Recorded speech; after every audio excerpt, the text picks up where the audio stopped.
വീഡിയോയിലേക്ക് സ്വാഗതം. സുഖം എല്ലാവരും സുഖമായിട്ടിരിക്കാൻ വിചാരിക്കുന്നു. അപ്പം ഇന്നൊരു get ready with me for reels എടുക്കാൻ വേണ്ടിയിട്ട് ഒരു ഗെറ്റ് റെഡി വിത്ത് മീ ചെയ്യാൻ വിചാരിച്ചു. ഞാൻ ക്യാമറയിൽ നോക്കുന്നത് കറക്റ്റ് അല്ലേ, ക്യാമറ ശരിക്കും എവിടെയാണ്, ഞാൻ എന്നെ തന്നെ നോക്കി സംസാരിക്കുന്നുണ്ടല്ലേ, അല്ലെങ്കിൽ കണ്ണ് എവിടെയൊക്കെ ആയിപ്പോവും. എനിക്ക് ക്യാമറയിൽ നോക്കുമ്പോൾ അതാണ് പ്രശ്നം. ചിലപ്പം ഇങ്ങോട്ട് വെക്കുന്നത് ഫോട്ടോ എടുത്ത് കഴിയുമ്പോഴത്തേക്ക് കണ്ണിങ്ങനെ ആയിരിക്കും, നേരെ നോക്കേണ്ടത് കണ്ണിങ്ങോട്ടായിരിക്കും, ആ അവസ്ഥ ഉണ്ടാവാറുണ്ട്.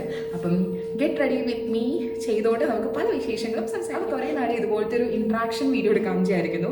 അപ്പോൾ ഇന്ന് റീൽസിന് എന്തായിട്ടൊരു ഗെറ്റ് റെഡി വിത്ത് മീ ആണ്. അപ്പം ഞാൻ വിചാരിച്ചു സംസാരിച്ചുകൊണ്ട് പല കഥകളും നിങ്ങളോട് ഷെയർ ചെയ്തിട്ട് ഒരു ഗെറ്റ് റെഡി വിത്ത് മീ ചെയ്യാമെന്ന് വിചാരിച്ചു. അപ്പം ഫേസ് ഒന്നും ചെയ്തിട്ടില്ല, ഒരുമാതിരി കോലത്തിലുള്ളത്.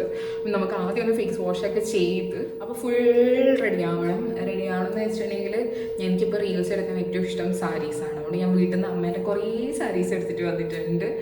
അപ്പം ഞാൻ ആദ്യം തന്നെ മുഖം കഴുകാമെന്ന് വിചാരിച്ചു. മുഖമൊക്കെ ഒരു ഓയിലി പോലെയൊന്നുമല്ല, പക്ഷേ ഒരുമാതിരി ഇരിക്കുന്നുണ്ട്.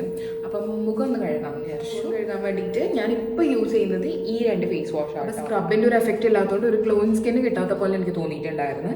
അതുകൊണ്ട് ഞാൻ ഒരു പോൺസിൻ്റെ തന്നെ ഒരു സ്ക്രബ് വാങ്ങിച്ചിട്ടുണ്ടായിരുന്നു. ഇത് ഇൻസ്റ്റൻറ്റ് ഗ്ലോയിങ് സ്കിന്ന്, പിന്നെ removes black heads, helps sun tan removal. അപ്പോൾ ഇത്രയും എനിക്ക് വേണ്ട ഒരു സാധനമാണ്. റിമൂവ്സ് ബ്ലാക്ക് ഹെഡ്സ്, പിന്നെ ഹെൽപ്സ് സൺ ടാൻ റിമൂവൽ. ഇതെനിക്ക് മസ്റ്റായിട്ട് വേണ്ട ഒരു സാധനമാണ്. ഞാൻ എൻ്റെ ഫേസ് വാഷിൽ ഇല്ലാത്തതുകൊണ്ട് പോൺസിൻ്റെ തന്നെ സാധനം വാങ്ങിച്ചിട്ട് ഇതിൽ ഇൻക്ലൂഡ് ചെയ്യിപ്പിച്ചു. അപ്പം ഞാനിപ്പോൾ ഇങ്ങനെ ഫേസ് വാഷ് എടുക്കാറ്. ഇത് കുറച്ചെടുക്കും, ഇത് കുറച്ചെടുക്കും. പിന്നെ അതിൻ്റെ കൂടെ തന്നെ നമ്മൾ ഈ സ്ക്രബ് എഫക്റ്റ്, കാരണം എനിക്ക് ടാൻ ഉണ്ട്, പിന്നെ എന്താ പറയുക ബ്ലാക്ക് ഹെഡ്സ് ഉണ്ട്. ഇതൊക്കെ ഉള്ളതുകൊണ്ട് ഒരു എഫക്റ്റ് കിട്ടാനും മുഖം കുറച്ച് ബ്രൈറ്റ് ആയിരിക്കാനും ഞാൻ ഇത് യൂസ് ചെയ്യുന്നത്. അപ്പം ഞാനൊന്ന് മുഖം കഴുകിയിട്ട് ഞാൻ ഫേസ് നന്നായിട്ട് വാഷ് ചെയ്തിട്ടുണ്ട് കേട്ടോ. ഇപ്പം ഫേസിൻ്റെ ബ്രൈറ്റ്നെസ് ഒക്കെ ഫീൽ ചെയ്യുന്ന പോലെ എനിക്ക് തോന്നുന്നുണ്ട്. കുരുവൊക്കെ ഉണ്ട്, എന്നാലും കുഴപ്പമില്ല. അപ്പോൾ ഒരു ടവൽ എടുത്തിട്ട് നന്നായിട്ട് ഫേസ് ഒന്ന് ഒപ്പിയെടുക്കാം. നമ്മൾ തലയിലോ വേറെ എവിടെയും തുടക്കുന്ന തുണി എടുത്തിട്ട് ഫേസിൽ ഉപയോഗിക്കാൻ പാടില്ല, കാരണം ഫേസിൽ പിമ്പിൾസ് കൂടാനുള്ള ചാൻസ് കൂടുതലാണ്. അപ്പോൾ ഇതാ ഞാൻ ഇതെൻ്റെ എപ്പോഴും യൂസ് ചെയ്യുന്ന ഒരു ടവലല്ല, പക്ഷെ എന്നാലും ഞാൻ യൂസ് ചെയ്തിട്ട് മുഖം ഒന്ന് ജസ്റ്റ് ഇങ്ങനെ വേഗം ഒന്ന് പോയിട്ട് മാറ്റിയിട്ട് വരാം, എന്നിട്ട് ഒരുങ്ങാം. അപ്പോൾ ഇതാ ഞാൻ റെഡി ആയിട്ട് വന്നു. റീൽസ് എടുക്കാൻ ഇപ്പോൾ ഞാൻ എപ്പോഴും സാരിയാണ് ഉപയോഗിക്കാറ്. എനിക്കെന്തോ ഇതുപോലത്തെ ഗാർഡൻ സാരീസ് ഭയങ്കര ഇഷ്ടമാണ്. ഇത് അമ്മേൻ്റെ സാരിയാണ്. അപ്പോൾ നാട്ടിൽ നിന്ന് വരുമ്പോൾ കുറേ അമ്മേൻ്റെ സാരി അങ്ങ് എടുത്തിട്ട് ഇങ്ങോട്ടേക്ക് വന്നതാണ്. എങ്ങനെയുണ്ട്? അമ്മ സ്കൂളിൽ പണ്ട് എടുത്തിരിക്കുന്ന സാരിയാണ്. ഇങ്ങനത്തെയൊക്കെ എനിക്ക് ഭയങ്കര ഇഷ്ടം. ഇപ്പം ഇതിൻ്റെ ട്രെൻഡൊന്നും മാറിയിട്ടൊന്നുമില്ല കേട്ടോ. ഈ ഗാർഡൻ സാരിയുടെ ട്രെൻഡൊന്നും അത്രയ്ക്ക് രസമുണ്ടാകാറുണ്ട്. ഇതൊരു ഫുൾ സൈസായിട്ട് എനിക്ക് ഇങ്ങനെ തിരിക്കാനേ പറ്റുള്ളൂ. അതുകൊണ്ടാട്ടോ ഇങ്ങനെ ചെയ്യുന്നത്. 1 പ്ലീറ്റായിട്ട് ഇട്ടിട്ടുള്ളത്. ഈ സാരിയാണ് ഇന്ന് എടുത്തത്. ഈ സാരി നമ്മുടെ പ്രത്യേകിച്ച് തടിച്ച ആൾക്കാരൊക്കെ ഇടുമ്പോൾ ഇച്ചിരി ഒതുങ്ങിയൊക്കെ കേട്ടോ. നമ്മുടെ മേത്ത് ഒത്തിരി പോലെ നിൽക്കുകയും ചെയ്യും. നമുക്ക് അധികം ഒന്നും തോന്നൂല. ഭയങ്കര ഫ്ലെക്സിബിൾ ആയിരിക്കും സാരി കൊടുത്ത് കഴിഞ്ഞിട്ടുണ്ടെങ്കിൽ. പിന്നെ ഇതിൻ്റെ ബ്ലൗസ് ഒന്നല്ല കേട്ടോ, എൻ്റെ കയ്യിലുള്ളൊരു ബ്ലൗസാണ്. ഞാൻ ജസ്റ്റ് ഒരു കോൺട്രാസ്റ്റ് ഇട്ടത് മാത്രമാണ്. എനിക്ക് തോന്നുന്നു ഇത് ഈ ഒരു കളറായിട്ട് ഇത് കുറച്ച് കോൺട്രാസ്റ്റ് ചെയ്യുന്നുണ്ടെന്ന് വിചാരിച്ചാൽ ഞാനെടുത്ത് ഇട്ടതാട്ടോ. എനിക്ക് അമ്മേൻ്റെ സാരിക്ക് ബ്ലൗസ് ഒന്നുമില്ല. വയലറ്റ് ഈ ഒരു കളറാണെങ്കിലേ ഏതൊരു ഷെയ്ഡാണെങ്കിൽ അടിപൊളിയായിരിക്കും. പക്ഷേ എൻ്റെ അടുത്ത് ഈ ഒരു ഗ്രേ കളറാണുള്ളത്.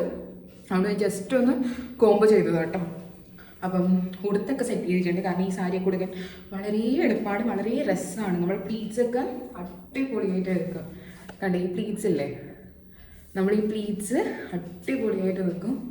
കണ്ടാ ഓരോന്നും നമുക്ക് എടുത്ത് കാണാൻ പറ്റും. അത്ര അടിപൊളിയായിട്ട് ഈ പ്ലീറ്റ്സ് വെക്കും. നല്ല രസമാണ്. ഞാൻ ഇപ്പോൾ ഒറ്റക്ക് എടുക്കുന്നതുകൊണ്ട് കേട്ടോ ഇങ്ങനെ താഴെയും മുകളിലൊക്കെ ആക്കിയിട്ട് എടുക്കുന്നത്.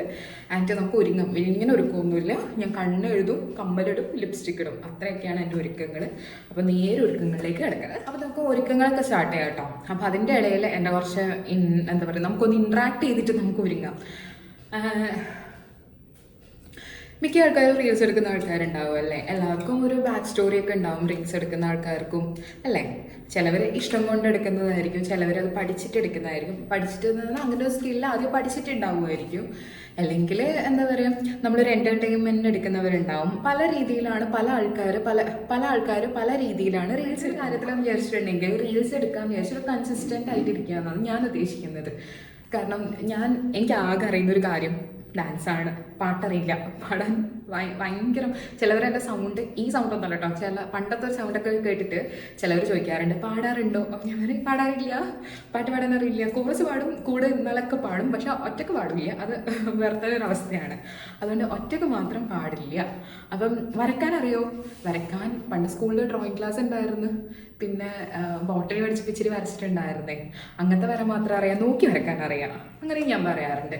ഡാൻസ് കളിക്കാൻ അറിയോ? പഠിച്ചിട്ടുണ്ട്, പക്ഷേ കണ്ടിന്യൂ ചെയ്തിട്ടില്ല. അങ്ങനെ ഒരു അവസ്ഥയാണ് എൻ്റെ ഡാൻസിൻ്റെ അവസ്ഥ. അപ്പം നമുക്കൊരു സ്കിൽ ഉണ്ടാകുമ്പോൾ അത് നമ്മൾ ഒരിക്കലും നിർത്താൻ പാടില്ല. ഒരിക്കലും നിന്ന് പോകില്ല ആ സാധനം. നമ്മളായിട്ടത് മുഴകി ചേർന്നൊരു സാധനമാണ് നമ്മുടെ സ്കില്ല്. എപ്പം നമുക്ക് എവിടെ നിന്നായാലും നമ്മുടെ സ്കില്ല് നമുക്ക് പുറത്തേക്ക് എടുക്കാൻ പറ്റും. പക്ഷെ അതിനൊരു കൺസിസ്റ്റൻസിയും ഒരു ഹാർഡ് വർക്കും എല്ലാം വേണം, ഒരു അടിപൊളി ഒരു സെക്ഷൻ ആവാൻ വേണ്ടിയിട്ട്, അല്ലേ? അപ്പം എൻ്റെ ഒരു ഡാൻസിൻ്റെ കഥ പറയാനാണെങ്കിൽ കുറച്ച് പുറകോട്ടെന്ന് വെച്ചാൽ എനിക്കൊരു 4 വയസ്സ് ആ ഒരു സമയം പോകണം. അപ്പോൾ കണ്ണെഴുതിക്കൊണ്ട് നമുക്ക് ആ കഥ പറയാം. ഉപയോഗിക്കുന്ന ഒരു L18 കാജലാണ്. എനിക്ക് ഭയങ്കര ഇഷ്ടമുള്ള, ചെറിയ പൈസയാണ്, പിന്നെ ഭയങ്കര ഇഷ്ടമുള്ളൊരു കാജലാണ്. പെട്ടെന്നൊന്നും അങ്ങനെ പെരങ്ങോ അങ്ങനെയൊന്നുമില്ല, സ്മജ്ജൊന്നും ആവില്ല. നല്ല ഈസി ആയിട്ട് നമുക്ക് വരച്ചെടുക്കാൻ പറ്റും. അപ്പം ഈസി ആയിട്ട് നമുക്ക് കളയാനും പറ്റും. അതാണ്, ഏതൊരു കൺവെൻഷൻ വരുമ്പോൾ നമുക്ക് കളയാനും പറ്റണം, ഈസി ആയിട്ട് വരക്കാനും പറ്റണം. അങ്ങനത്തെ സിറ്റുവേഷൻ അല്ലേ വേണ്ടത്. അപ്പോൾ നമുക്ക് ഈസി ആയിട്ട് കളയാനും വരക്കാനും പറ്റുന്നൊരു കാജലായിട്ട്. ഇത് ഞാൻ കുറേ തപ്പി ആദ്യമൊക്കെ ഞാൻ കൊളോസിൽ ഉപയോഗിക്കില്ല, അതിൽ നിർത്തിയിട്ട് ഇപ്പം ഇതിലേക്ക് വന്നിട്ടുള്ളത്. ഇത് ഞാൻ കൺസിസ്റ്റൻ്റ് ആയിട്ട് ഞാൻ ഉപയോഗിച്ചുകൊണ്ടിരിക്കും. അങ്ങനെ ഡാൻസിൻ്റെ കഥ പറയുകയാണെങ്കിൽ അങ്ങ് 1999 അല്ലെങ്കിൽ 2000 ആ ഒരു സമയത്ത് പോകണം കേട്ടോ. അങ്ങ് പണ്ട് എന്നൊക്കെ പറയുന്ന പോലെ പണ്ട് തന്നെ. അപ്പോൾ ആ സമയത്താണ് ഫസ്റ്റായിട്ട് ഞാൻ ഡാൻസ് പഠിക്കാൻ പോകുന്നതെന്ന് വെച്ചിട്ടുണ്ടെങ്കിൽ ചേച്ചീൻ്റെ കൂടെ ആട്ടോ പോകുന്നത്. എനിക്ക് അങ്ങനെ പ്രത്യേകിച്ച് കഴിവുണ്ടെന്ന് എൻ്റെ വീട്ടുകാർ കണ്ടുപിടിച്ചിട്ടുണ്ടാവില്ല. അപ്പോൾ പക്ഷേ ചേച്ചി പഠിക്കാൻ പോയിട്ടുണ്ടായിരുന്നു, ചേട്ടനൊക്കെ പഠിച്ചിട്ടുണ്ടായിരുന്നു. അപ്പം ഒരു പ്രായപ്പോഴത്തേക്ക് വല്യമ്മ ചേച്ചീനെയും കൊണ്ട് ഡാൻസിനോട്ട് ചേർത്ത്. അപ്പം ഞാൻ കൂടെ ഉള്ളതുകൊണ്ട് എന്നോട് പറഞ്ഞു നീയും വരണം എന്ന് പറഞ്ഞിട്ട് ഞാനും അങ്ങനെ ഡാൻസ് പഠിക്കാൻ പോയി. എനിക്കിഷ്ടമാണ് കേട്ടോ, ഇഷ്ടമുണ്ട് തോന്നുന്നു. 4 വയസ്സിലെയോ 3 വയസ്സിലെയോ ഒന്നും ഓർമ്മയൊന്നും എനിക്കില്ല. അപ്പം ചേച്ചീൻ്റെ കൂടെ ഡാൻസ് പഠിക്കാൻ പോയിട്ട് ഞാൻ നല്ല കുട്ടിയായിട്ട് ഡാൻസൊക്കെ പഠിക്കാൻ തുടങ്ങി. നമ്മൾ ആനുവൽ ഡേക്ക് പെർഫോം ഒക്കെ ചെയ്യാൻ തുടങ്ങി. ഇപ്പോഴും എൻ്റെ അടുത്ത് ആ ഒരു ഫോട്ടോ ഉണ്ട് വീട്ടിലുള്ളത്. ഒരു നമ്മളെ മാലാഖയില്ലേ അതിൻ്റെ വണ്ണം ഒരു ചെയ്തിട്ടുള്ളൊരു ഫോട്ടോ ഉണ്ട്. അപ്പം അങ്ങനെ ഡാൻസ് പഠിക്കാൻ ചേച്ചീനോട് പോയതാണ്. ആ ഓർമ്മ മാത്രമേ എനിക്കുള്ളൂ. പിന്നെ ഞാൻ കൺസിസ്റ്റൻ്റ് ആയിട്ടില്ല. ചേച്ചി ഒരു കാലമായപ്പോഴത്തേക്ക് ചേച്ചി അങ്ങ് നിർത്തി. ചേച്ചീൻ്റെ 10th ഒക്കെ ആയപ്പോഴേക്ക് ചേച്ചി അങ്ങ് നിർത്തി. ഞാനും നിർത്തി. ചേച്ചി നിർത്തപ്പോൾ ഞാനും നിർത്തുള്ളൂ. ചേച്ചീൻ്റെ കൂടെ ആണല്ലോ ഞാൻ പോയത്, അപ്പോൾ പിന്നെ നിർത്താണ്ടിരിക്കുമല്ലോ. ഞാനും അങ്ങ് നിർത്തി. പിന്നെ എൻ്റെ ഡാൻസ് കരിയർ എന്ന് പറഞ്ഞാൽ എപ്പോഴും ഒരു ബ്രേക്കേജാണ്. കാരണം പോവും നിർത്തും നിർത്തിയില്ല. ഒരു കൺസിസ്റ്റൻറ്റും അല്ല, ഒന്നുമല്ല. ഒരുമാതിരി ബ്രേക്കേജ് വന്ന പോലെ ഇങ്ങനെ എനിക്ക് പണ്ടൊന്നും എനിക്ക് ആ ഒരു ഇതൊന്നും ഉണ്ടായിരുന്നില്ല. കാരണം നമ്മൾ ആ ഒരു ഇതിന് വേണ്ടിയിട്ടല്ലേ നമ്മൾ പോകുന്നത്, ഒരു എൻ്റർടൈൻമെൻറ്റ്, നമ്മളെ വീക്കെൻഡൊക്കെ ഒന്ന് അടിപൊളിയാക്കാനല്ലേ നമ്മൾ പോകുന്നത്. നമുക്ക് ആ ഒരു സമയം എനിക്ക് ഡാൻസിനോട് വലിയ ഇതോ ഒന്നുമില്ല. പോകണമെന്ന് മാത്രമേ, വെറുതെ ഒന്ന് ചുമ്മാ കളിക്കാൻ പോകണം, അത്രയൊക്കെ ആഗ്രഹങ്ങൾ ഉണ്ടായിരുന്നുള്ളൂ. ചേച്ചി നിർത്തിയപ്പോഴത്തേക്ക് ഞാനും നിർത്തി. അങ്ങനെ നിർത്തി അവസാനം നമ്മൾ ഒരു 7th സ്റ്റാൻഡേർഡിലൊക്കെ എത്തി കേട്ടോ. ഞാൻ അപ്പോൾ സ്കൂളിൽ നിന്നൊന്നും പാർട്ടിസിപ്പേറ്റ് ചെയ്യാറേയില്ല. ഡാൻസിൻ്റെ പരിപാടിക്കൊന്നും സ്കൂളിലൊന്നും നിൽക്കാറൊന്നുമില്ല. പക്ഷെ ഇഷ്ടമാണ്, കാണാനിഷ്ടമാണ്, ആസ്വദിക്കാൻ ഇഷ്ടമാണ്, ഒക്കെ ഡാൻസ് ഭയങ്കര ഇഷ്ടമാണ്. അതിൻ്റെ ഇടയിൽ എൻ്റെ കണ്ണ് ഞാൻ എഴുതിയിട്ടുണ്ട് കേട്ടോ. ഇത്രേ ചെയ്യാറുള്ളൂ കണ്ണിനെ കൊണ്ടുള്ള പരിപാടി. അപ്പോൾ എവിടെയാണ് പറഞ്ഞു നിർത്തിയേ? അങ്ങനെ നമ്മൾ 7th സ്റ്റാൻഡേർഡ് എത്തി. 7th സ്റ്റാൻഡേർഡ് എത്തിയപ്പോഴത്തേക്ക് ഞാൻ ചെറുതായിട്ടൊരു മോഹം, ഒന്ന് ഡാൻസ് നമുക്ക് കണ്ടിന്യൂ ചെയ്യണമെന്ന്. അപ്പം നമ്മൾ ആഗ്രഹിക്കൂലേ, ഡാൻസ് ഒന്ന് കണ്ടിന്യൂ ചെയ്യുക, 7th എത്തിയല്ലോ എന്ന് വെച്ചിട്ട് കണ്ടിന്യൂ ചെയ്യാൻ വേറൊരു ആഗ്രഹം എന്ന് വെച്ചാൽ ഞാൻ അറിഞ്ഞ് എന്നെ പഠിപ്പിച്ച മാഷ്, അതായത് വിനോദ് മാഷ്, നമ്മൾ കണ്ണൂർ പുതിയൊരു എന്ന് പറഞ്ഞ സ്ഥലത്ത് ഡാൻസ് അക്കാഡമി നടത്തുന്ന ഒരു മാഷാണ്. അവിടെയാണ് ഞാൻ തുടങ്ങിയത് തന്നെ. അപ്പോൾ മാഷിൻ്റെ കീഴിലാണ് പണ്ടേ പഠിച്ചത്. അപ്പോൾ മാഷ് ഇവിടെ നമ്മൾ വീടിൻ്റെ അടുത്ത് വന്നിട്ട് ഡാൻസ് പഠിപ്പിക്കുന്നത്, അതും ശാന്തിപ്രഭയിൽ. അതും കൂടെ അറിഞ്ഞപ്പോഴേക്കും ഞാൻ വിചാരിച്ചു എന്തായിട്ടും പോവാന്ന്. അതറിഞ്ഞപ്പോഴത്തേക്ക് പോകാൻ ആഗ്രഹം കൂടി. കാരണം അടുത്ത് തന്നെയാണല്ലോ, ബസ്സിനൊന്നും പോകണം, നമുക്ക് നടന്നു പോയാൽ മതിയല്ലോ എന്ന് വിചാരിച്ച്. എന്നിട്ട് ഞാൻ നടന്നു പോകാൻ തുടങ്ങി. നടന്നിട്ട് നമ്മളെ ഡാൻസൊക്കെ നമ്മൾ എന്തെങ്കിലും പഠിച്ച് കുറച്ച് കഴിയുമ്പോഴത്തേക്ക് മാഷ് പറഞ്ഞ് ഞാനിവിടെ നിർത്തുകയാണ് എന്ന് പറഞ്ഞു. അപ്പം ഞാൻ എന്നാക്കി. അപ്പോൾ മാഷോട് പറഞ്ഞ് ഞാനിവിടെ നിർത്തുകയാണ് എന്ന് പറഞ്ഞു. അപ്പം ഞാൻ എൻ്റെ ഗുരുവായൂരപ്പ ഞാൻ പോകുന്നിടത്തല്ല ഇതേ അവസ്ഥ തന്നെയാണല്ലോ എന്നിങ്ങനെ മനസ്സിൽ വിചാരിച്ചത്. അപ്പം മാഷാറ് ഞാൻ ഇവിടെ നിർത്തുകയാണ്, ഇനി ആർക്കെങ്കിലും ഡാൻസ് പഠിക്കണമെങ്കിൽ എൻ്റെ ഡാൻസ് അക്കാഡമിയിൽ വന്നാൽ മതി എന്ന് പറഞ്ഞു.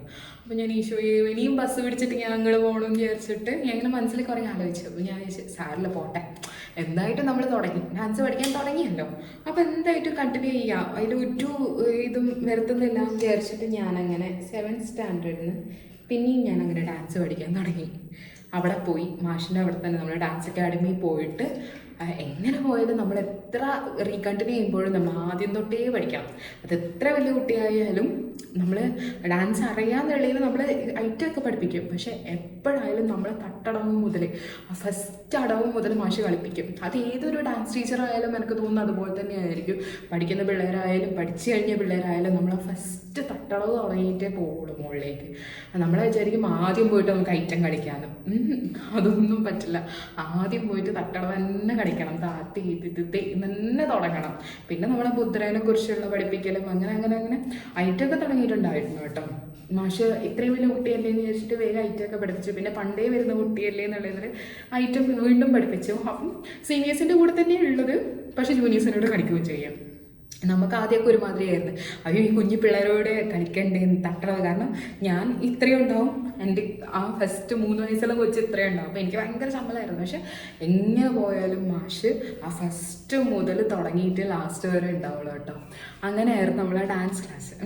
അത് കഴിഞ്ഞിട്ട് മാഷ് ഇങ്ങോട്ട് ചോദിക്കാൻ ഇടയ്ക്കിടയ്ക്ക് എന്നെ ഇങ്ങനെ ഓർമ്മിപ്പിക്കും, അതിന് അരങ്ങേറ്റം തന്നെ സമയം കേട്ടോ എന്ന് പറയും. ഞാൻ പറയും ആ മാഷെ എന്ന് പറയും. വരാം അത് അരങ്ങേറ്റം കളിക്കേണ്ട സമയമായി എന്ന് പറഞ്ഞ് ഞാൻ പറഞ്ഞ ആ കളിക്കുക എന്നൊക്കെ പറഞ്ഞ് അരങ്ങേറ്റം നമ്മൾ ഫിനാൻഷ്യലി കുറച്ച് സെറ്റപ്പ് ആവണേ. വാടകയ്ക്ക് ഡ്രസ്സ് എടുക്കണം, എല്ലാം കൂടെ വരുമ്പോഴത്തേക്ക് 5-10 രൂപ ആവുമല്ലോ. അപ്പം എനിക്ക് ആദ്യം ഭയങ്കര മടിയായിരുന്നു ഈ മാഷ് പറഞ്ഞപ്പോഴേ. അപ്പം ഞാൻ എന്ത് ചെയ്ത് 10th എത്തി. അങ്ങനെ 7th 8th 9th 10th എത്തിയപ്പോഴത്തേക്ക് അമ്മയുടെ അടുത്ത് പോയി പറഞ്ഞു, അമ്മ നമുക്ക് അരങ്ങേറ്റം ചെയ്താലോ, കാരണം ഇനി എനിക്ക് ഈ ഡാൻസ് കണ്ടിന്യൂ ചെയ്യാൻ പറ്റുമെന്ന് എനിക്ക് അറിഞ്ഞൂടാ. കാരണം ആകെ കിട്ടുന്ന ശനി ഞായറാണ് സ്കൂൾ മീൻസ് ഡാൻസ് അക്കാഡമിയിൽ പോകുന്നത്. അപ്പോൾ ആ ഒരു സമയം നമ്മൾ ചെയ്യുന്നുണ്ട്, ഡാൻസ് ചെയ്യുന്നൊക്കെ ഉണ്ട്. പക്ഷെ അത് കഴിഞ്ഞിട്ട് നമ്മൾ സ്റ്റഡീസും കൂടെ വരുമ്പോൾ ചിലപ്പോൾ എനിക്ക് പറ്റിയിട്ടില്ലെങ്കിലോ എന്നൊരിത്. ശരിക്കും ഞാൻ ഭയങ്കര പാഷനബിൾ ആണെങ്കിലും ഞാൻ ശരിക്കും പോകേണ്ടതാണ്. പക്ഷേ എൻ്റെ ആ സമയം ഒരു പൊട്ടിക്ക് തോന്നിയ മനസ്സുകൊണ്ട് ഞാൻ പറഞ്ഞു, അമ്മ ഇവിടുന്ന് സ്റ്റോപ്പ് ചെയ്യുക, അപ്പോൾ നമുക്ക് അരങ്ങേറ്റം കൂടെ ചെയ്തിട്ട് നമുക്ക് സ്റ്റോപ്പ് ചെയ്യാം. വേറൊരു കാര്യം, നമ്മൾ ഈ മാസം കൊടുക്കുന്ന ഫീസും ഉണ്ടല്ലോ, കാരണം പോവാണ്ട് വെറുതെ ഫീസ് കൊടുത്തിട്ടും കാര്യമില്ലല്ലോ. അങ്ങനത്തെ സിറ്റുവേഷനൊക്കെ വരാൻ തുടങ്ങി ജീവിതത്തിൽ. അപ്പോൾ ഞാൻ അമ്മയോട് പറഞ്ഞു, മതി അമ്മ നമുക്ക് അരങ്ങേറ്റം കഴിഞ്ഞിട്ട് സ്റ്റോപ്പ് ചെയ്യാൻ ഞാൻ ഓക്കെ ആണെന്ന് പറഞ്ഞിട്ട് അങ്ങനെ നമ്മൾ 10th എൻ്റെ സ്കൂളിലെ കലോത്സവത്തിന് നമ്മൾ അരങ്ങേറ്റം ചെയ്തു. ഓ, ഞാനൊരു മഞ്ഞയും ഓറഞ്ചും പച്ചയും ഉള്ളൊരു ഡ്രസ്സായിരുന്നു എൻ്റെ കോസ്റ്റ്യൂം. നല്ല രസമുണ്ടായിരുന്നു. ഞാനേ അല്ലായിരുന്നു മേക്കപ്പൊക്കെ ചെയ്ത് വരുമ്പോഴത്തേക്കും ഞാനല്ല, അത് വേറെ ആരോ ആയിരുന്നു. ആ ഫോട്ടോ ഒന്നും എൻ്റെ അടുത്ത് ഇല്ല കേട്ടോ. പക്ഷെ ഇപ്പോഴും ആ മെമ്മറീസ് എപ്പോഴും എൻ്റെ കൂടെ ഉണ്ട്, ഇപ്പോഴും എനിക്ക് ഓർമ്മയുണ്ട്. കാരണം കലോത്സവം നടന്നുകൊണ്ടിരിക്കുകയാണ്. അപ്പോൾ ഓരോ സമയം കൊടുത്തിട്ടുണ്ടാവുമല്ലോ. ഞാൻ ഹൈസ്കൂളാണ്. അപ്പം ഞാനെന്ത് ചെയ്ത് HSS എന്ന് വായിക്കേണ്ടത് HSS എന്ന് വായിച്ചു, അതായത് ഹൈ സെക്കൻഡറി സ്കൂൾ. അപ്പോൾ HS എന്ന് പറഞ്ഞാൽ ഹൈസ്കൂൾ, മറ്റേത് HSS. അപ്പം ഞാൻ ഈ HSSൻ്റെ ടൈം ഷെഡ്യൂൾ വെച്ചിട്ട് ഞാൻ എൻ്റെ ഭരതനാട്യമായിരുന്നു എൻ്റെ ഐറ്റം. അപ്പോൾ അത് വെച്ചിട്ട് ഞാൻ പറഞ്ഞു എല്ലാവരോടും പോയിട്ട് രാവിലെ 7 മണിക്കാണ്, രാവിലെ എത്ര 7 മണിക്കാണ് എൻ്റെ ഡാൻസ് ഉണ്ടാവുക എന്നൊക്കെ പറഞ്ഞിട്ട് മേക്കപ്പ് മാനും എല്ലാവരും ഒരുങ്ങി കെട്ടി വന്ന് അവിടെ എത്തിയപ്പോഴാണ് അറിഞ്ഞത് ഞാൻ നോക്കിയത് മാറിപ്പോയതാണ്, ഉച്ചയ്ക്ക് ശേഷമാണെന്ന്. അങ്ങനെ രാവിലെ കുറേ സമയം എല്ലാവരോടും അവിടെ വർത്താനൊക്കെ പറഞ്ഞിരുന്നു. ഉച്ചയ്ക്ക് ശേഷം ഒരു ഉച്ചയൊക്കെ അപ്പോൾ നേരത്തെ ഫുഡൊക്കെ കഴിച്ച് ഒരുങ്ങാൻ തുടങ്ങി. ഒരുക്കങ്ങളൊക്കെ കഴിഞ്ഞ് അപ്പോൾ എല്ലാവരും എന്നെ ഇങ്ങനെ അന്തം വിട്ട് നോക്കുവാണേ. കാരണം ഇതുവരെ ഞാൻ ഡാൻസ് ചെയ്യുന്ന ഒരാൾക്കും അറിയില്ല, എൻ്റെ ബെസ്റ്റ് ഫ്രണ്ടിനോട് വേറൊരാൾക്കും അറിയില്ല ഞാൻ ഡാൻസ് ചെയ്യുന്നു. ഞാൻ വേഗം ഒരുങ്ങിയിട്ട് എൻ്റെ ബെസ്റ്റ് ടീച്ചർ ഉണ്ട് കേട്ടോ, മിസ് സോണിയ മിസ്സിൻ്റെ മുന്നിലൊക്കെ ഞാൻ ഇങ്ങനെ പോയി നിന്ന്, മിസ് എൻ്റെ ഡാൻസാണ് അനുഗ്രഹിക്കണം എന്നൊക്കെ പറഞ്ഞിട്ട്. അപ്പം മിസ് അതിന് ഡാൻസ് ചെയ്യുമോ എന്ന് ഞാൻ ചെറുതായിട്ട് എന്നൊക്കെ പറഞ്ഞിട്ട് ഇങ്ങനെ നിൽക്കുക കേട്ടോ. കാരണം ഓരോ മനുഷ്യർക്കും അറിയില്ല ഞാൻ ഡാൻസ് ചെയ്യുന്ന കാര്യം. ചില സമയം ഞാൻ ഡാൻസ് ചെയ്യാറുണ്ടോ എന്ന് എന്നോട് തന്നെ ഞാൻ ചോദിക്കുന്ന സമയമായി കേട്ടോ. കാരണം എല്ലാവരെയും അന്തം വിട്ട് നോക്കുക, ഇവിടെ തടിയും വെച്ചിട്ടൊക്കെ ഡാൻസ് ചെയ്യുമോ എന്നൊക്കെ. കാരണം ഞാൻ ഇതിനെയും കാട്ടിയും തടിയുണ്ടായിരുന്നു എനിക്ക് തോന്നി. ഒരു ചവി കണക്കിനായിരുന്നു, ഭയങ്കര ഇങ്ങനെ കവളൊക്കെ, ഇപ്പോൾ ഒരു നീട്ട മുഖമൊക്കെ ആയി വരുന്നത്. പക്ഷെ പണ്ട് അങ്ങനെയല്ല, പണ്ടിങ്ങനെ ഉണ്ടച്ചെന്നൊക്കെ പറയില്ലേ നമ്മൾ, ആ അവസ്ഥയാണ്. ചപ്പിയായിട്ടും ഇങ്ങനെയൊക്കെയാണ്. അപ്പം ഇവിടെ ഡാൻസ് ചെയ്യുമോ എന്നായി. അപ്പോൾ എല്ലാവർക്കും ആകാംക്ഷ. കാരണം എൻ്റെ ഡാൻസൊക്കെ കാണാൻ വേണ്ടിയിട്ട് ആ സമയം ഒരു മനുഷ്യരും ഉണ്ടായില്ല, കൾച്ചറല്ലേ, എല്ലാ പിള്ളേരും ഒന്നും വന്നിരിക്കില്ല. അപ്പം എൻ്റെ ഡാൻസാണ് അടുത്തത്. ഞാനിങ്ങനെ ഒരുങ്ങിയിട്ട് സ്റ്റേജിലേക്ക് കയറാൻ എല്ലാവരും ഇങ്ങനെ അന്ന് വിട്ട് നിൽക്കും, ഇവിടെ ഡാൻസ് ചെയ്യുമോ, കൊള്ളാലോ എന്ന് പറഞ്ഞിട്ട് കാണാനൊക്കെ ആൾക്കാരൊക്കെ തടിച്ചു കൂടിയപ്പോഴും ഈ ഉണ്ടിച്ചിപ്പണ്ടൊക്കെ ഡാൻസ് ചെയ്യാൻ പോകുന്നതെന്ന് അറിഞ്ഞപ്പോഴേക്കെ ലാസ്റ്റ് ഞാൻ ചെയ്ത് ഒരു ശിവനും പാർവതീൻ്റെ ഒരു തീമായിരുന്നു. ഇപ്പോഴും എനിക്ക് ഓർമ്മയുണ്ട് പല മെമ്മറീസും. കാരണം ഞാൻ ഇങ്ങനെ തൊടുമ്പോഴത്തേക്ക് എൻ്റെ ഫ്രണ്ട്സ് സ്റ്റേജിൻ്റെ കേട്ടൺ പൊന്തിക്കുന്നുണ്ടാവും. അപ്പം ഞാൻ അറിയാണ്ട് ചിരിച്ചു പോയി അവരോട്. പിന്നെ ഇപ്പുറത്തേക്ക് തൊടുമ്പോൾ ഇപ്പോൾ ടീച്ചേഴ്സാണ്. അപ്പം നമ്മൾ ഡാൻസിലുള്ളത്, പക്ഷേ ഇവരെ മുഖത്തുള്ള എക്സ്പ്രഷൻ കൊണ്ട് നമ്മളെ തന്നെ മറന്നുപോയ അവസ്ഥയാണ്. കാരണം ഡാൻസ് ചെയ്യുമ്പോൾ ഞാൻ മറന്നുപോയി ചില സ്റ്റെപ്പൊക്കെ. ഞാൻ സ്വന്തമായിട്ട് സ്റ്റെപ്പ് ഉണ്ടാക്കിയിട്ടുണ്ട്. ശരിക്കും മാഷ ആ സമയം കണ്ടിട്ടുണ്ടെങ്കിൽ എന്നോട് ചോദിക്കും, ഇത് ഞാൻ പഠിപ്പിച്ചില്ലല്ലോ, നീ ഉണ്ടാക്കിയതാണോ എന്ന് ചോദിച്ചിരിക്കും. കാരണം അത്രയ്ക്ക് ഞാൻ ഉണ്ടാക്കിയിട്ടുണ്ടായിരുന്നു ആ ഡാൻസിൽ. ചില ഇങ്ങനെ തിരിയലൊക്കെ കൂടിപ്പോയോന്ന് എനിക്ക് ചില സ്ഥലത്തും വശമുണ്ട്. അപ്പം അങ്ങനെ ഒരു സ്റ്റോറി ആയിരുന്നു. പിന്നെ അന്ന് വീഡിയോ ഉണ്ടായിരുന്ന, ശരിക്കും നമുക്ക് വീഡിയോഗ്രാഫറോട് ചോദിച്ചാൽ മതിയായിരുന്നു, നമുക്ക് CD-യിലാക്കി തരുമായിരുന്നു. പക്ഷെ എനിക്ക് ആ ബോധമൊന്നും ഉണ്ടായിരുന്നില്ല. ഞാനിപ്പം വിചാരിക്കുന്നു എപ്പോഴെങ്കിലും സ്കൂളിൽ പോകുമ്പോൾ ആ പണ്ടത്തെ വീഡിയോഗ്രാഫറെ ഒന്ന് തപ്പിപ്പിടിച്ചിട്ട് എൻ്റെ ഡാൻസ് 2011 വരെ പുറകോട്ടേക്ക് പോകണം. 11 അല്ല, 2010 വരെ പുറകോട്ട് പോകണം. അത്രയും ഇതുണ്ടാവും നമുക്കറിയില്ല. പക്ഷെ എന്നാലും ഒന്ന് ചോദിച്ചു നോക്കാൻ വിചാരിക്കുന്നത് എപ്പോഴെങ്കിലും പോകുമ്പോഴേ. അപ്പം അങ്ങനെ എൻ്റെ ഒരു വലിയ ആഗ്രഹമാണ് ഞാൻ കളിച്ച ഡാൻസ് എനിക്കൊന്നും കൂടെ കാണണമെന്ന് ആ സമയത്തത്. അപ്പം അങ്ങനെ ഡാൻസൊക്കെ കഴിഞ്ഞു, അടിപൊളിയായി. അന്നത്തോടെ എൻ്റെ ഡാൻസിൻ്റെ എന്താ പറയുക, ഭയങ്കര സങ്കടം ഉണ്ടായിരുന്നു. പക്ഷെ റീകണ്ടിന്യൂ ചെയ്യാൻ നിവൃത്തിയില്ലാത്തതുകൊണ്ട് ചെയ്യാണ്ടിരുന്നതായിരുന്നു. അങ്ങനെ അതൊക്കെ കഴിഞ്ഞു. അങ്ങനെ നമ്മൾ ഡാൻസിനോട് ഗുഡ് ബൈ പറഞ്ഞിരിക്കുന്നു. പക്ഷെ നമ്മളൊരു കലയാണല്ലോ, ഉള്ളൊരു സ്കില്ലാണല്ലോ, എന്താ പറയുക, നമ്മൾ മനസ്സൊന്നും ഒരിക്കലും അത് പോകില്ല. അങ്ങനെ 10th കഴിഞ്ഞു, +1 +2 ഒക്കെ ആയപ്പോഴത്തേക്ക് നമ്മൾ എന്താ പറയുക, നമ്മൾ സ്കൂളിൽ ഓരോ കോമ്പറ്റീഷൻ വന്നപ്പോൾ എല്ലാവരും കൂടെ അങ്ങ് ചില്ലായിട്ട് ഡാൻസ് കളിക്കാൻ തീരുമാനിച്ചു. അന്നത്തെ നമുക്ക് അങ്ങനെയൊക്കെ സിറ്റുവേഷൻസ് വരുമ്പോൾ നമ്മൾ അറിയാണ്ട് കളിച്ചു പോകും അല്ലേ. അപ്പം എല്ലാവരും പറഞ്ഞ തിരുവാതിര കളിക്കാം. അങ്ങനെ തിരുവാതിര കളിച്ചു 12th പഠിക്കുമ്പോൾ. അത് കഴിഞ്ഞിട്ട് എന്ത് ചെയ്ത് ഡിഗ്രി എത്തുമ്പോൾ അസോസിയേഷൻ പരിപാടിക്ക് 3 വർഷവും പിന്നെയും ഡാൻസ് കളിച്ചു. അപ്പോൾ അതൊക്കെ ഒരുപാട് മെമ്മറീസ് ആയിരുന്നു. ഫെയർവെല്ലിന് കളിച്ചു. അപ്പം എൻ്റെ ഡാൻസ് എൻ്റെ അടുത്തൊന്നും ഒരിക്കലും ഞാൻ വിചാരിച്ചു ഞാനത് പൂട്ടിക്കെട്ടി ഒരു സൈഡിലങ്ങ് വെച്ചു എന്ന്. പക്ഷേ നമ്മുടെ ഉള്ളിലുള്ള സ്കില്ല് നമ്മളെപ്പോഴും നമ്മൾ കൂടെ കൊണ്ടുപോകും. പിന്നെ നാട്ടിലുള്ള ഫങ്ഷൻസിന് അതിനൊക്കെ കളിക്കാൻ തുടങ്ങി. അപ്പം ഡാൻസ് പിന്നെയും റീകണ്ടിന്യൂ ചെയ്യണമെന്ന് മനസ്സിൽ ഭയങ്കരമായിട്ട് ആഗ്രഹം തോന്നി. അങ്ങനെ ആഗ്രഹം തോന്നിയ സമയത്ത് നമ്മളെ നാട്ടിൽ തന്നെ നമ്മളെ ഒരു ടീച്ചർ ഉണ്ടായിരുന്നു, ഒരു കലാമണ്ഡലം ടീച്ചർ. ആ ടീച്ചറെ അടുത്ത് പോയിട്ട് പിന്നെയും പഠിക്കാൻ പോയി. ഭയങ്കര ഇഷ്ടമുള്ള ഒരു സമയമായിരുന്നു. കാരണം വൈകുന്നേരമാണ് ക്ലാസ് ഉണ്ടാവുക. വൈകുന്നേരം ബസ്സൊക്കെ കയറിയിട്ട് പോവും. കുഞ്ഞു പിള്ളേരാട്ടോ, കൂടെ കളിക്കുന്നതൊക്കെ കുഞ്ഞു പിള്ളേർ. അപ്പം ആ പിള്ളേർ അമ്മമാരൊക്കെ ഉണ്ടാവും. ഇവളെന്താ എന്നൊക്കെ പറഞ്ഞിട്ട് ഇങ്ങനെ നോക്കുകയൊക്കെ ചെയ്യും. പക്ഷെ എന്നാൽ കൂടെ എനിക്ക് ആഗ്രഹം ഉണ്ടായ ഒരു സാധനമാണ് ഡാൻസ്. അത് റീകണ്ടിന്യൂ ചെയ്യണമെന്ന് ഭയങ്കര ആഗ്രഹമായിരുന്നു. പിന്നെയും എന്നിട്ട് പഠിക്കാൻ പോയപ്പോഴത്തേക്ക് അമ്മ എന്ത് ചെയ്ത്, പഠിക്കാൻ പോയപ്പോഴത്തേക്കാണ് നമ്മൾ പിന്നെയും എന്തെങ്കിലും വരുമല്ലോ തടസ്സമായിട്ട്, പിന്നെ വരാണ്ടൊന്നുമില്ലല്ലോ, എന്തെങ്കിലുമായിട്ട് തടസ്സമായിട്ട് വരും. അപ്പോഴാണ് നമ്മൾ കൊറോണ എന്ന് പറഞ്ഞ വലിയ സാധനം വന്നത്. പിന്നെ ഒന്നും പറയണ്ട, കൊറോണ വന്നപ്പോഴത്തേക്കും എല്ലാം അടച്ചു പൂട്ടി അങ്ങ് കെട്ടിയിട്ട്. അപ്പം പിന്നെ അതിന് ശേഷം കൊറോണയ്ക്ക് ശേഷം ഞാൻ പിന്നെ ഡാൻസ് എവിടെയും സ്റ്റേജ് പെർഫോമൻസ് ചെയ്തിട്ടില്ല, എവിടെയും കളിച്ചിട്ടില്ല, ഒന്നുമില്ല. അതോടെ എല്ലാം കഴിഞ്ഞു. ഭയങ്കര സങ്കടമായിരുന്നു. ഓരോ നിമിഷം ഞാൻ എൻ്റെ ഡാൻസ് കരിയറിനെ കുറിച്ച് ആലോചിക്കുമ്പോൾ എനിക്ക് ഭയങ്കര സങ്കടമാണ്. കാരണം എനിക്ക് ഒരിക്കലും കണ്ടിന്യൂ ചെയ്യാൻ പറ്റാത്തൊരു സാധനമായി പോയത്. പക്ഷേ എന്നാൽ കൂടെ ഇപ്പോഴും എനിക്ക് പറ്റാവുന്ന പോലെ ഞാൻ എൻ്റെ ഡാൻസ് ഇപ്പോഴും കണ്ടിന്യൂ ചെയ്യുകയാണ്. റീൽസ് കളിച്ചും അങ്ങനെ പണ്ടത്തെ കാര്യങ്ങളൊക്കെ ഒന്ന് എന്താ പറയുക, പല ഇതും കണ്ടും അങ്ങനെയൊക്കെ കണ്ടിന്യൂ ചെയ്യുന്നുണ്ട്. ഇനിയും ഞാൻ കണ്ടിന്യൂ ചെയ്തതായിരിക്കും. എവിടെയെങ്കിലും പോയിട്ട്, ഇവിടെ എറണാകുളത്തോ എവിടെയെങ്കിലും പോയിട്ട് ഒന്നും കൂടെ പഠിക്കുന്നതായിരിക്കും. ആ സമയമാകുമ്പോൾ പഠിക്കും. അപ്പം അങ്ങനെ ഒരു വലിയ എക്സ്പീരിയൻസ് ഉണ്ട് എൻ്റെ ഒരു ഡാൻസിൻ്റെ വെച്ച് നോക്കുമ്പോൾ എൻ്റെ ബാക്ക്ഗ്രൗണ്ടിൽ. ഇനി നമ്മൾ നെക്സ്റ്റ് ലിപ്സ്റ്റിക് ആട്ടോ ഇടാൻ പോകുന്നത്. ഇതെൻ്റെ ലിപ്സ്റ്റിക് പാലറ്റ്. ഇതൊക്കെ ഇത് എൻ്റെ നിച്ചുവിൻ്റെ കലാവിരുന്ന കേട്ടോ. അന്ന് നാട്ടിൽ പോയ സമയത്ത് ഈ ലിപ്സ്റ്റിക് പാലറ്റ് എടുത്തിട്ട് പോയത്. അപ്പം ബെഡിൽ ഇത് കണ്ടപ്പം വലിയ ലിപ്സ്റ്റിക് എന്ന് പറഞ്ഞു. ഞാൻ പറഞ്ഞു നിച്ചു ലിപ്സ്റ്റിക്ക് നിച്ചുവിന് തരുമോ എന്ന് ചോദിച്ചു. ഞാൻ പറഞ്ഞു തരാം. ഞാൻ പറഞ്ഞു ഇല്ല തരില്ല നിച്ചു, അത് മോശമായി പോകും എന്ന് പറഞ്ഞു. അവൻ പറഞ്ഞു ഇല്ല വിളിച്ചു ഒന്നും ചെയ്യില്ല എന്ന് പറഞ്ഞു. ഞാൻ പറഞ്ഞു അല്ല മോളെ, ഇത് മോശമായി പോകും, നിച്ചുവിന് അറിയില്ല ഇതെങ്ങനെ. ഇല്ല നിച്ചു ഒന്നും ചെയ്യൂല, തുറന്നു തന്നാൽ മതി, നിച്ചു ഒന്നും ചെയ്യൂല, നിച്ചു നോക്കുകയേ ഉള്ളൂ എന്ന് പറഞ്ഞേ. ആ നോക്കി നിച്ചുവാണ് ഇത്. നിച്ചു കുറച്ച് കലാവിരുത്. ഞാൻ നോക്കുമ്പോൾ ഇതൊക്കെ ഇങ്ങനെ മിക്സ് ചെയ്തു. എന്തിനു ചെയ്യുന്നത്, അല്ല വലിയ കളർ നേർന്നിട്ട് നീച്ചു ചെയ്ത കലാവിരുതാണ്. ആ കറുപ്പിൽ പോയി ഓരോ കളറങ്ങ് മിക്സ് ചെയ്തിട്ടുണ്ടായിരുന്നു. ഞാൻ പറഞ്ഞു നിച്ചു മതി, ഇനി വലിയ വേറെ നിച്ചുവിന് പുതിയത് വാങ്ങിത്തരാമെന്ന് പറഞ്ഞിട്ട് ഞാൻ നിച്ചുവിൻ്റെ അടുത്ത് വാങ്ങിച്ചതാണ്. അപ്പോൾ ഈ ലിപ്സ്റ്റിക് പാലറ്റിൽ ഞാൻ എപ്പോഴും മിക്സ് ചെയ്യുന്ന കുറച്ച് കളേഴ്സ് ഉണ്ട്. അത് മിക്സ് ചെയ്തിട്ട് അങ്ങ് ഇടുകയാണ്.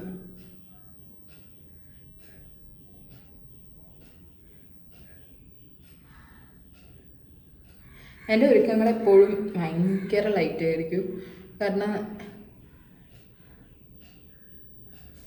പണ്ടൊക്കെ ഒരുപാട് സമയം എടുക്കാറുണ്ട് ഒരുങ്ങാൻ വേണ്ടിയിട്ട്. ഇപ്പം അത്രയും സമയമൊന്നും എടുക്കാറില്ല. ഒന്നാമത് ഓഫീസിലും ഒക്കെ അങ്ങനത്തെ ഒരു വർക്കിംഗ് മോഡൊക്കെ ആയതുകൊണ്ട് അതിന് ശേഷം ഒരുക്കങ്ങളൊക്കെ വളരെ കുറവാണ്. ആകെ കണ്ണ്, പൊട്ട്, സിന്ദൂരം, ലിപ്സ്റ്റിക്ക്, അല്ലാണ്ട് മുഖത്തൊന്നും ചെയ്യാറില്ല കേട്ടോ.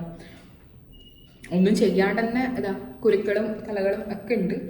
പക്ഷെ എന്നാൽ കൂടെ ലിപ്സ്റ്റിക്ക് ചെയ്യാറുണ്ട്. ആ ലിപ്സിൽ അത് കാണുന്നുണ്ട്, ചെറുതായിട്ട് കളറൊക്കെ മാറുന്നുണ്ട് ലിപ്സ്റ്റിൻ്റെ. അതൊക്കെ നമുക്ക് ശരിയാക്കേണ്ടതാണ് കേട്ടോ.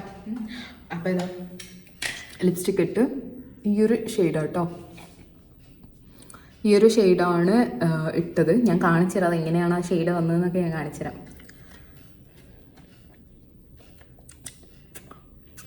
നന്നായിട്ട് ബ്ലെൻഡ് ചെയ്യാം. ഇഷ്ടമായ? എനിക്കിത് ഭയങ്കര ഇഷ്ടമുള്ള ഷെയ്ഡാണ് കേട്ടോ. ഞാൻ മിക്കപ്പോഴും ഈ ഷെയ്ഡാണ് ഇപ്പോൾ എല്ലായിടത്തും പോകുമ്പോൾ ഇടുന്നത്. എല്ലായിടത്തും എന്ന് വെച്ചാൽ മിക്കയിടത്തും പോകുമ്പോൾ ഈ ഷെയ്ഡ് തന്നെ ഞാൻ യൂസ് ചെയ്യുന്നത്. അതുകൊണ്ട് എനിക്ക് ഭയങ്കര ഇഷ്ടമായൊരു ഷെയ്ഡാണ്. അപ്പം ലാസ്റ്റ് ഇനി കമ്മലും കൂടെ. ഈ ഒരു ജിമിക്ക് കമ്മലാട്ടോ ഇടുന്നത്. ഗാർഡൻ സാരിക്ക് ജിമിക്ക് ചേരണം എന്നൊന്നുമില്ല, പക്ഷെ എന്നാലും ഞാൻ ജിമിക്കാണ് ഇടുന്നത്. പിന്നെ എൻ്റെ കാർ കൂന്തൽ, ഇതിൻ്റെ എക്സ്റ്റൻഷനാണ് കേട്ടോ കൂടി. അപ്പം നമ്മൾ എക്സ്റ്റൻഷനും വെച്ചു. എക്സ്റ്റൻഷൻ വെക്കുന്നത് ഞാൻ വീഡിയോ എടുത്തിട്ടില്ല, കാരണം അത് ഇച്ചിരി പാടാണ്, അതുകൊണ്ട് ഞാൻ എടുത്തിട്ടില്ല. അപ്പോൾ എക്സ്റ്റൻഷനും കൂടെ വെച്ചു. ഇത് അപ്പോഴേക്ക് വേർത്ത്. ഈ ബ്ലൗസിൻ്റെ ഏറ്റവും വലിയ പ്രശ്നം എന്താ പറയുക, നമ്മൾ വേർത്ത് കഴിഞ്ഞിട്ടുണ്ടെങ്കിൽ കളർ ഇതിങ്ങനെയാണ് അവസ്ഥ.